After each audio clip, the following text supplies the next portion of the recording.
Paano i-customize ang Facebook profile link? Maganda kapag naka-customize ang profile link natin para kapag may magtanong sa account natin ay yung link ang ating ibibigay. Kasi kapag pangalan at last name ang iyong ibinigay ay baka may kapares ka ng pangalan at apelyido. At sa ibang tao nila may padala ang mahalagang mensahe na dapat ay para sa iyo. Kaya kung gusto mong malaman, panoorin mo ang video na to. Pero bago ang lahat, kung nagustuhan mo ganitong video ay huwag mo kalimutang i-follow para updated ka sa mga bago kong video.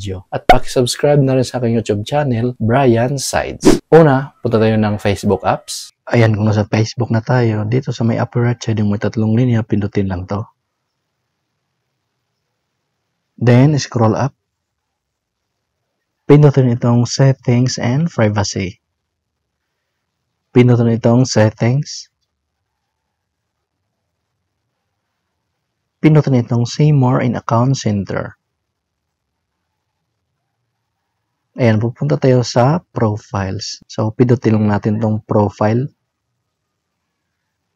And then, pili ka ng profile na gusto mong lagyan ng username. So, halimbawa, isi-select ko itong Brian Sides. And then, piliin lang itong username. So, dito natin i-enter yung username na gusto natin. So, Brian Sides. Ayan. So, pag ganito, may nakalagay na X or username is not available, ibig sabihin may gumagamit ng username na ito. So, ang gagawin nyo lang ay papalitan nyo. So, lalagyan natin ng number. 2024. Ayan. Your current usernames are not available. Please choose a new username to continue. So, pag ganito, nakalagay sa gilid ay check, ibig sabihin available yung username na to. So, pagkatapos, pinutin lang itong done.